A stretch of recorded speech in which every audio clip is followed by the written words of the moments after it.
गर्मी का मौसम है और कूलिंग उपकरणों की मांग बढ़नी चाहिए, लेकिन ये रुझान कम से कम भारत के कुछ हिस्सों में प्रभावित हो रहा है।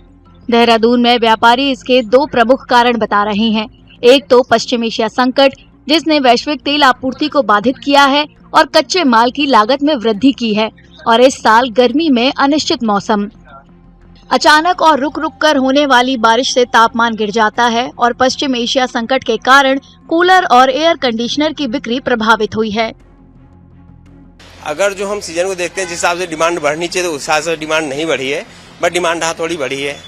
तो अगर हम देखें तो पहले से थोड़ी डिमांड बढ़ गई है। कब से स्टार्ट हुई? ये अभी 2-3 दिन हुए हैं, जैसे बारिश से बंद हुए उसके 2-3 दिन से मतलब गर्मी बढ़ गई है थोड़ी सी, तो अभी कस्टमर निकलना चालू हुआ है। अभी उस हिसाब से डिमांड नहीं है जिस हिसाब से आनी चाहिए थी। अगर जो हम ये 2024 की बात करते हैं उस रेशियो में भी नहीं है ये डिमांड।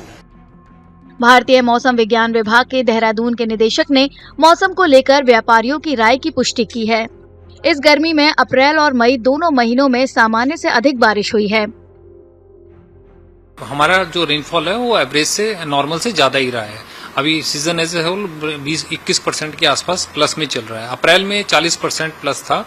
नॉर्मल 46 mm हमको वैल्यू है, और जबकि हमको 65 मिलीमीटर के आसपास रेनफॉल मिला था मई में, और अप्रैल में 46 mm मिला था, जबकि नॉर्मल हमारा 39 है। तो ये भी प्लस में 18% था।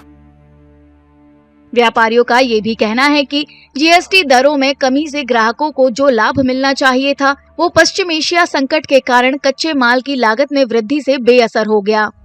इसी वजह से निर्माताओं को कूलिंग उपकरणों की कीमतें बढ़ानी पड़ी हैं। एसी पे जीएसटी घटा था तो उसका वही असर कोई नहीं मिला कस्टमर को, क्योंकि रेट वही उतने बढ़ गए। 10% करीब 15% वैसे ही बढ़ गए। एक तो वेस्ट का जो डिस्टर्बेंस है, ऑयल क्राइसिस जो थोड़ा हो रखी है, गैस की प्रॉब्लम जो चल रही है लोगों को, उस सब से मेरे ख्याल से उससे फर्क पड़ा है।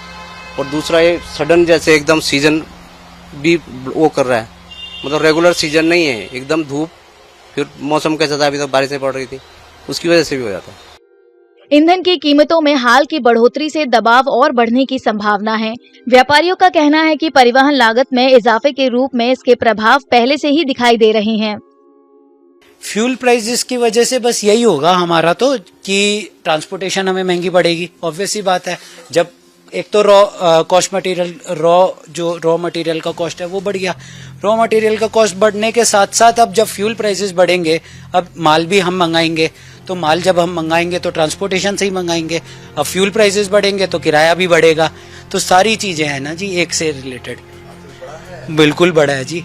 अब जैसे एक एग्जांपल ले रहा हूँ, हमारा ट्रक 28,000 लेता था, अब वही सेम ट्रक 32,000 कह रहा है। फिलहाल घरेलू उपकरण विक्रेता पश्चिम एशिया संघर्ष के खत्म होने की उम्मीद लगाए बैठे हैं। साथ ही वे चाहते हैं कि गर्मी का मौसम फिर से अपने पूरे शबाब के साथ लौट आए। जब तक ऐसा नहीं होता, ग्राहकों के लिए उनका इंतजार जारी रहने की संभावना है। आपके राज्य की खबरें, आपके शहर की खबरें सबसे पहले जानने के लिए देखते रहें अमर उजाला। चैनल को सब्सक्राइब जरूर कर लें और पाएं हर अपडेट।